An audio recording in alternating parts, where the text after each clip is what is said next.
What's your name? Huss. Huss. Yeah, Huss. Where did that come from? I used to design clothes in high school under the name of Hustle. And after a while, people just started referring to me as Huss, so I just ran with it. So tell me about Hustle. Where did that all come from? What happened with it?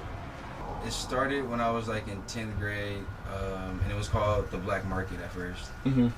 It morphed into like 10 different things. By the time I was a senior, I got to hustle via just trying to find something that was just one word that could stick, that everybody uses, that everybody would have to do. Shit. Thanks, Khalil. Did it fall? Yeah. My bad. Who's with us right now? This is my homie Khalil. What's up, guys? Lighting expert. Lighting expert, yeah. When it comes to painting, one thing that I really admire about you is that you kind of like wear your influences on your sleeves with like the type of like music that you like and like athletes and teams and artists and stuff. When it comes to a particular art style, who do you cite as like an inspiration for you? I feel like it's kind of like redundant to say Basquiat at this point. Mm-hmm. Other than him, though, I draw inspiration from guys like George Condo, even guys on the internet like Don't Watch TV, or even like Lil Black Goat. Guys like this or guys like these are kind of guys that like I keep my eye out for, that inspire me on like the daily. Yeah, definitely. So I wanted to bring up a quote to you from Basquiat. He said, and I think it was in 1985, he said that black people are not portrayed realistically in modern art, if they're portrayed at all. Do you think that still applies in today's art scene? Yes and no. I mean, like you have guys like Tyler, the Creator, who just won a Grammy in a category that he was not supposed to be listed in. So I don't feel like it's one of those things that's gonna turn over like on its head like that. You know what I'm saying? But like I feel like gradually like we're seeing that these guys are getting the freedom that they deserve. So I feel like eventually we're gonna see this problem eventually phase away. What is Polonia? Paranoia. Paranoia, okay. Paranoia. I actually didn't spell that word right. I actually spelled it wrong on purpose because I didn't like the way it looked the first time.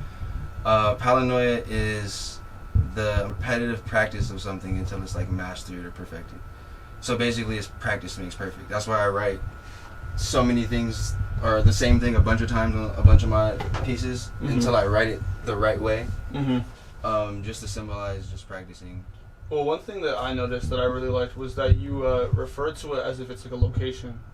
So to you, do you think it's like a mindset that you get in? Yes, absolutely. Definitely. Yeah, no, you nailed it on the head. I feel like it's a mindset. How did it feel to have your first ever like solo art show? That was dope. That was pretty tight. I watch a lot of my like favorite artists do their own shows all the time, and like for a while I've been trying to put together my own shows, even like through high school, and a lot of you know like people don't show up. So like to even like be able to get people like 12 people, if even like 12 people would have showed up, I would have been satisfied just because of the fact that like I wasn't even expecting anybody to be there. So the fact that like it turned out the way it did, I'm grateful.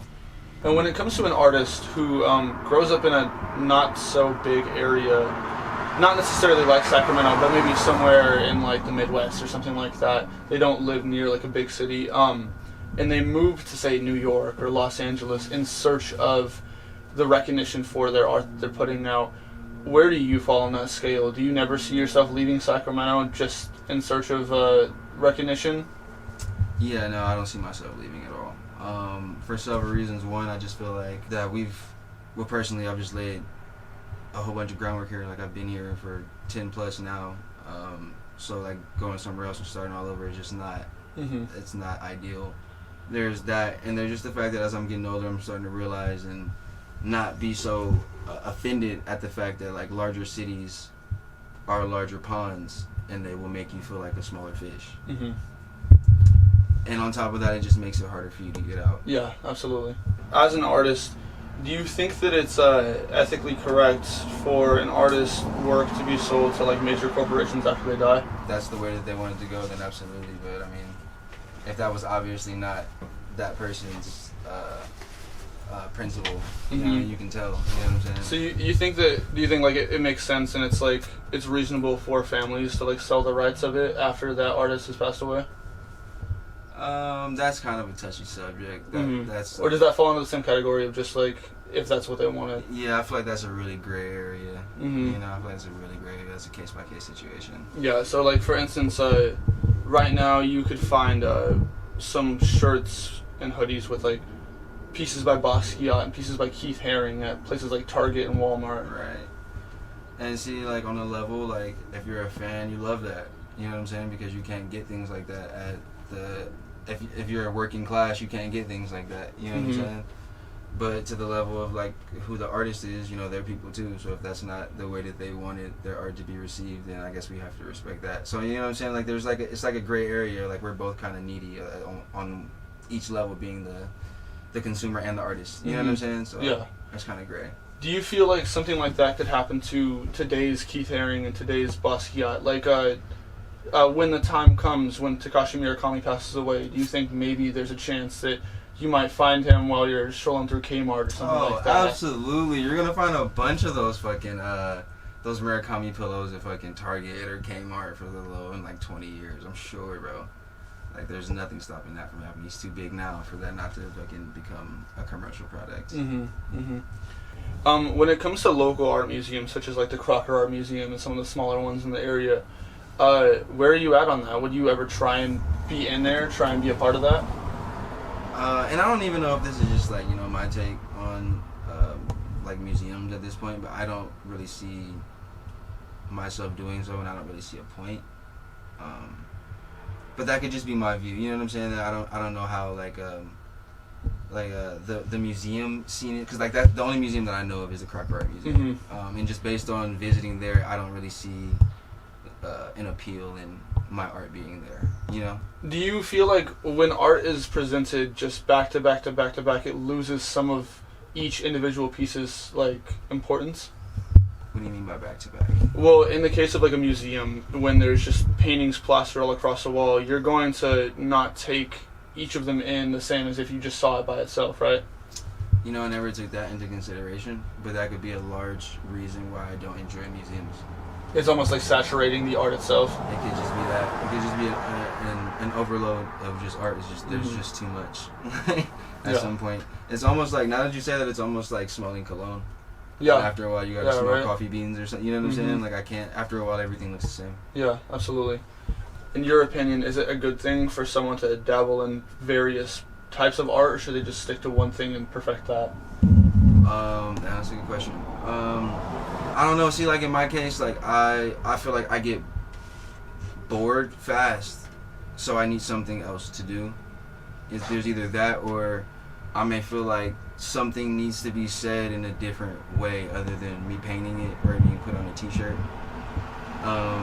But there's people who are specialists who like take one thing and dissect it down to like its core and figure out everything about, you know what I'm saying? So like, and I feel like I hate to be this guy, but I feel like that's another question that's a lot of gray areas within it. You know what I'm saying? Yeah, absolutely. I feel like that's another case by case scenario. If someone takes a canvas and they just punch a hole through it, is that them creating art?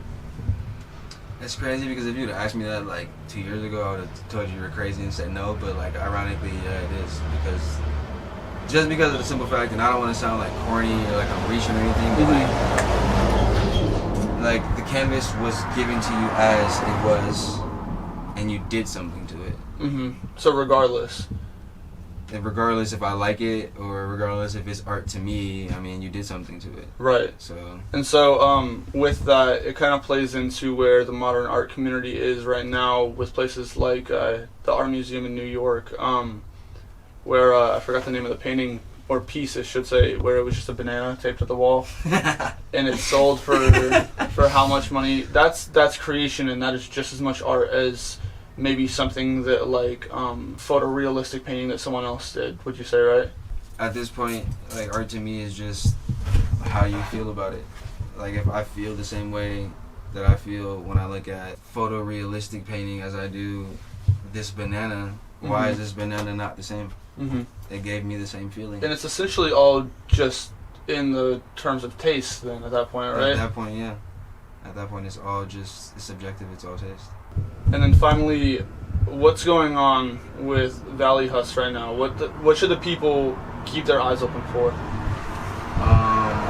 Right now, I'm working on doing or planning my next show. Should be sometime in the middle of the summer. I'm working on merchandise, so t-shirts, pants. I'm actually trying to get with some local artists. I found this guy who does wooden sculptures, so I'm thinking about no way.